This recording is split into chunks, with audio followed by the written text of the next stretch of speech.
नमस्कार, AB star news देख रहे हैं आप और मैं हूं आपके साथ सोहन सिंह। वक्त हो चला है देश लाइव का, जिसमें बात करेंगे तमाम अहम खबरों की। शुरुआत करेंगे G20 शिखर सम्मेलन की खबर के साथ में। दरअसल G20 शिखर सम्मेलन पर पूरी दुनिया की नजरें टिकी हुई हैं। प्रधानमंत्री नरेंद्र मोदी भी G20 शिखर सम्मेलन में शामिल होने के लिए इंडोनेशिया के बाली पहुंच चुके हैं। उम्मीद जताई जा रही है कि G20 शिखर सम्मेलन के दौरान खाद्य सुरक्षा, ऊर्जा और यूक्रेन संकट जैसे कई अहम मुद्दों पर चर्चा होगी और आर्थिक मोर्चे पर मुश्किलों का सामना कर रही दुनिया में आर्थिक स्थिरता देखने को मिलेगी। प्रधानमंत्री नरेंद्र मोदी ने भी G20 शिखर सम्मेलन को लेकर कई महत्वपूर्ण बातें कही हैं। साथ ही दुनिया को मौजूदा परिस्थितियों में भारत की महत्वपूर्ण भूमिका से भी अवगत कराया है। पीएम मोदी ने कहा कि वैश्विक विकास के लिए भारत की ऊर्जा सुरक्षा महत्वपूर्ण है, क्योंकि भारत दुनिया की सबसे तेजी से उभरती हुई अर्थव्यवस्था है और ऊर्जा की आपूर्ति पर किसी भी प्रतिबंध को बढ़ावा नहीं देना चाहिए, ताकि ऊर्जा बाजार में स्थिरता सुनिश्चित की जा सके। पीएम मोदी ने खाद्य संकट को लेकर भी दुनिया को चेताया। उन्होंने कहा कि आज की खाद्य की कमी कल का खाद्य संकट है और इसका समाधान दुनिया के पास नहीं होगा। लिहाजा खाद्य और खाद्यान्न दोनों की आपूर्ति श्रृंखला को अस्थिर और सुनिश्चित बनाए रखने के लिए आपसी समझौते जरूरी हैं। यूक्रेन युद्ध पर पीएम मोदी ने कहा कि हमें यूक्रेन में युद्ध विराम और कूटनीति के रास्ते पर वापस लौटना होगा और इस रास्ते पर वापस लौटने के तरीके को खोजना होगा। बता दें कि पीएम मोदी ने G20 शिखर सम्मेलन के दौरान फूड एनर्जी सिक्योरिटी सत्र में हिस्सा लिया। पीएम मोदी ने कहा कि कोरोना और यूक्रेन युद्ध के कारण दुनिया की सप्लाई चेन प्रभावित हुई है और तबाही पूरी दुनिया में फैल गई है।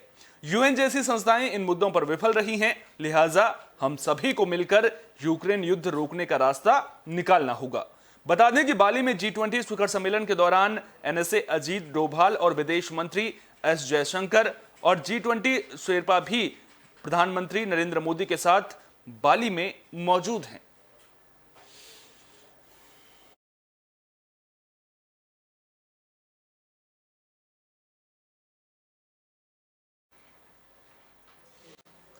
चलिए अब बात श्रद्धा मर्डर केस की भी कर लेते हैं। श्रद्धा मर्डर केस में एक के बाद एक नए खुलासे हो रहे हैं और इस बीच शवों की तलाश के लिए पुलिस आरोपी आफताब को अपने साथ जंगल में लेकर गई है। क्योंकि शव के सभी टुकड़े पुलिस को नहीं मिले हैं, इसलिए पुलिस शव के टुकड़े खोजने के लिए आरोपी को जंगल में लेकर गई है। आपको बता दें कि जानकारी मिल रही है कि करीब 10 टुकड़े पुलिस ने बरामद कर लिए हैं। इसके अलावा श्रद्धा मर्डर केस में एक और नई जानकारी सामने आई है। पुलिस जांच में पता चला है कि श्रद्धा की हत्या के कुछ दिन बाद आफताब ने अपने कमरे में एक लड़की को बुलाया था और वो उस लड़की के साथ उसी कमरे में सोया था जिसमें उसने श्रद्धा की हत्या की थी। लड़की के आने से पहले आफताब ने श्रद्धा के शव के टुकड़े फ्रिज से निकालकर बेड में छिपा दिए थे। बता दें कि आफताब पूनावाला फिलहाल पुलिस की हिरासत में है और पुलिस पूछताछ के दौरान उसने ये जानकारी दी है। वहीं श्रद्धा के एक दोस्त लक्ष्मण ने दावा किया है कि उसकी श्रद्धा से आखिरी बातचीत जुलाई में हुई थी और उसके बाद उसका श्रद्धा से कोई कांटेक्ट नहीं हो पाया है। लक्ष्मण ने यह भी बताया कि आफताब और श्रद्धा में बहुत झगड़े होते थे। लक्ष्मण ने यह भी बताया कि एक बार झगड़ा बहुत बढ़ गया था और फिर श्रद्धा ने मैसेज कर उससे कहा था कि मुझे आज यहां से लेकर चलो, नहीं तो ये मुझे मार डालेगा। श्रद्धा को पुलिस के पास जाने की सलाह भी उस वक्त दी गई थी, लेकिन श्रद्धा ने मना कर दिया था। बता दें कि श्रद्धा मर्डर केस का खुलासा दिल्ली पुलिस ने सोमवार को किया। दिल्ली पुलिस से मिली जानकारी के मुताबिक श्रद्धा आफताब पर शादी का दबाव बना रही थी, इसलिए आफताब ने उसकी हत्या कर दी और शव के 35 टुकड़े करने के बाद 18 दिन में इन टुकड़ों को जंगलों में फेंक दिया था।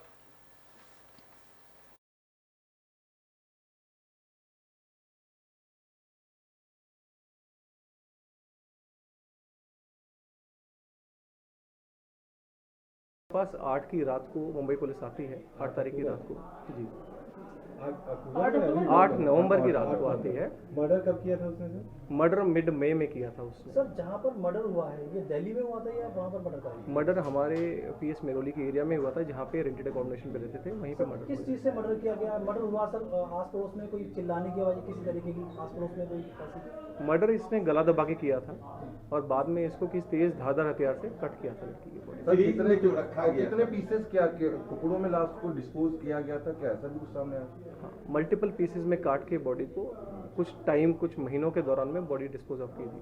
श्रद्धा सर क्या करती थी और कब से ये लोग लिविंग रिलेशन में थे और दिल्ली कब से आके ये लोग रह रहे थे? ये लोग एक दूसरे को 2019 से जानते हैं और 2019 से ये पहले मुंबई में प्राइवेट जॉब वगैरह करते थे। अभी ये लोग हमारे पास अप्रैल एंड में या मई फर्स्ट वीक के दौरान यहाँ पे आए थे दिल्ली में। आरोपी का क्या नाम है? आरोपी कहाँ का रहने वाला है? क्या उसका बैकग्राउंड है? आरोपी का नाम आफ्ताब पूनावाला है, 28 साल का लड़का है। ये प्राइवेट जॉब करता है, अभी भी प्राइवेट जॉब कर रहा था। बुलेटिन में अब बात दुनिया की बढ़ती आबादी की भी कर लेते हैं। दरअसल बढ़ती आबादी पूरी दुनिया के लिए परेशानी का सबब बनी हुई है और इस बीच यूएन की एक रिपोर्ट में यह दावा किया गया है कि आज दुनिया की जो आबादी है वो रिकॉर्ड स्तर पर पहुंच जाएगी। दरअसल संयुक्त राष्ट्र की रिपोर्ट में दावा किया गया है कि 15 नवंबर को दुनिया की जनसंख्या 8 अरब हो जाएगी। 2030 तक जनसंख्या का आंकड़ा बढ़कर 850 करोड़, 2050 तक 970 करोड़ और 2100 यानी कि 2100 तक 1040 करोड़ होने का अनुमान है। यूएन की रिपोर्ट में इंसानों की औसत आयु को लेकर यह दावा किया गया है।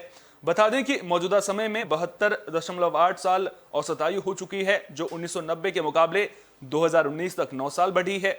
वहीं रिपोर्ट में 2050 तक एक मनुष्य की औसतन आयु 77.2 साल तक पहुंचने का अनुमान भी लगाया गया है। रिपोर्ट में यह बताया गया है कि महिलाएं पुरुषों के मुकाबले औसतन 5.4 साल ज्यादा जीती हैं। महिलाओं की औसत आयु 73.4 साल और पुरुषों की औसत आयु 68.4 साल आंकी गई है। जनसंख्या वृद्धि के लिहाज से भारत चीन को इस साल पिछाड़कर दुनिया में सबसे ज्यादा जनसंख्या वाला देश बन जाएगा। रिपोर्ट में यह दावा किया गया है कि भारत चीन को पीछे छोड़कर साल 2023 तक सबसे ज्यादा आबादी वाला देश बन जाएगा। वहीं रिपोर्ट में विश्व की आबादी 2080 के आसपास 1040 करोड़ तक पहुंचने का अनुमान लगाया गया है। दरअसल जब बात आबादी की होती है तो बढ़ती आबादी क्यों परेशानी का सबब बन रही है, यहां पर यह समझना बेहद जरूरी है। दरअसल जब आबादी बढ़ती है तो जो संसाधन हैं वो सीमित हो जाते हैं और जब संसाधन सीमित होते हैं तो फिर बेरोजगारी की समस्या, खाद्यान्न की समस्या, तो इस तरह की समस्याएं जो हैं वो बढ़ने लगती हैं। ऐसा नहीं है कि आबादी रोकने के लिए पहल नहीं की गई हैं। समय समय पर कई देशों के द्वारा कई योजनाएं भी चलाई गई हैं, लेकिन इसके बावजूद जिस तरह से आबादी बढ़ रही है, ऐसे में आने वाले सालों में जो परेशानी है वो और भी बढ़ती हुई नजर आएगी।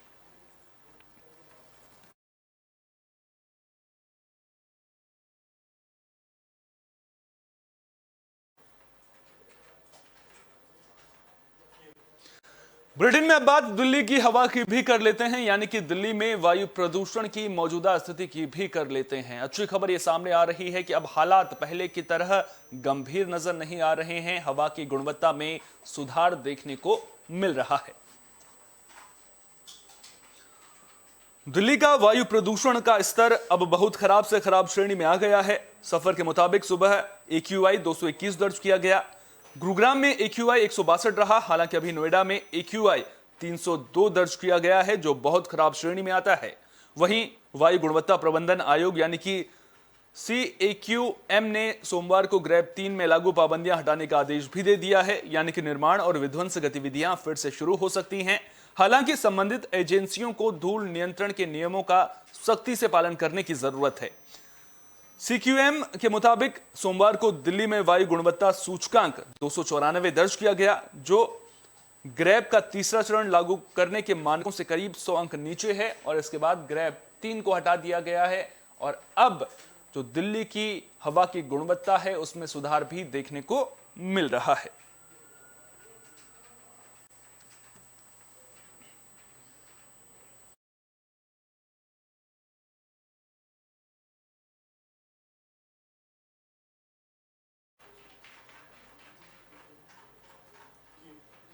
बुलेटिन के आखिर में बात गोरखपुर की भी कर लेते हैं। दरअसल गोरखपुर से एक ऐसा मामला सामने आया है जिसने सबको झकझोर कर रख दिया है।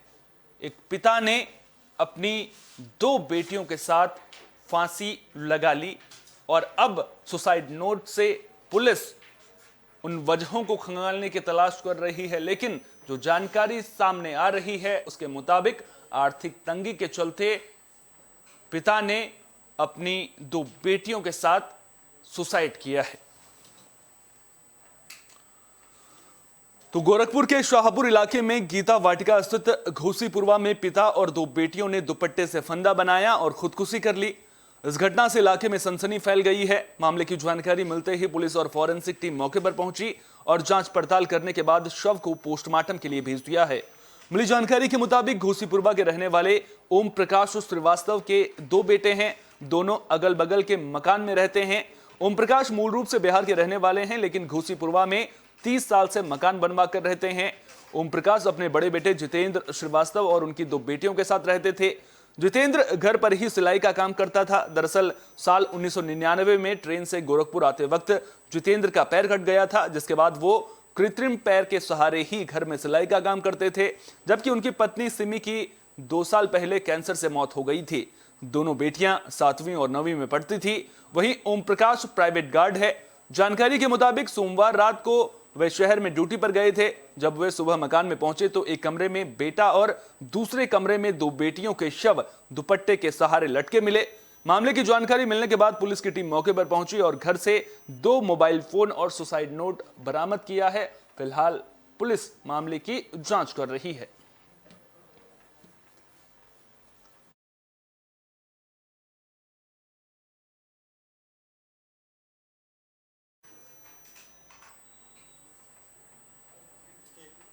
तो आर्थिक तंगी की वजह से पूरा परिवार खत्म हो गया है और एक बुजुर्ग अब घर में बचे हुए हैं। जरा सोचिए उन बुजुर्ग पर क्या बीत रही होगी। जानकारी यह भी मिल रही है कि जितेंद्र तोता खरीद कर लाया था और अब जो उनके पिता ओम प्रकाश हैं वो उस पिंजरे को पकड़कर रोते हुए नजर आ रहे हैं।